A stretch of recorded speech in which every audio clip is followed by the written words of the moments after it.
Ngarang Thobal District ki manung chana leriba Langmeithet khungangasigi amata ngarba school oriba Langmeithet Upper Primary School da tamliba mahiru singi mama mapa amadi guardian singna school asigi awatpa oja happiyu haina protest toukhre school asigi SMGC gi member amas oriba maibam ibom chana phongdorakhibada school asi hauji class 1 dagi 8 fawba leiduna upper primary gi thakta upgrade toukhre adubu yamna laibak chibadi hauji school asida oja mari khaktamak school asida government na tharaktuna school asi chalaire school asida oja oriba asina angang sing asi putakpi tabibagi mawong asi aduki matik penjai waza ama obagi chap chaba mathau adu pangthukli haina mama mapa singna khanjai adubu pre nursery dagi class 8 fawba leiba school asida oja marina school asibu chalaiba haibasi karamna othokani haibasi maileinaba department na su khanthabiu oja singna upalai trabadi tongan tongan ba class ani amukta da punsinuna ka amada takpiri masina kadai fawba asengba mahai piba ngamgadawri haina khanglakle oja watpa sing asi pibinaba maileinaba department da chatuna kayara khana hijackre application su thajinjakre adubu ngasi fawba thabakta onthoktona leire hauzik anoba session kadawre session asi haudringai waribo oja asi athubu matamda thabirau haina amuka so print and electronic media gi khuthak da maileinaba education department ki maikai da appeal torokle school ase tamliba mahiroi sing amadi mama mapa mahiroi amagi mama sagol sem ongbi daneshori na phongdorakhibada education department na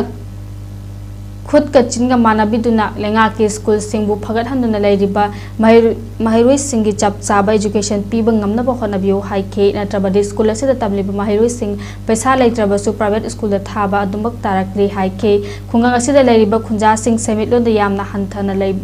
लेबना मरम ओरगा private school दा थाबा दा अवाबा अमसु ओरिबनी हाइके school ase यामना वाना होदुना फिबम खरा फगलकलबा matam asida waza transfer sakhraga moho thaktabasi hena awaba oihanduna school ase mut khragadra haibagi me paibasu phongdokhe ngarangi protest atuda oja yaudana karam na mahi tamgani lenga ke school phagat hansi thabakta onthokpiu education department na chinge khut ka manaba oibiu lenga ke school gi mahiroi singbu nungsibiu session houdringa da awatpa oja happiyu haira thaba play card sing sijinakhe nursery dagina class 5 phoba huji run tori mayek kidi class 8 phoba lebam thokpani adubu 8 pho leitabaje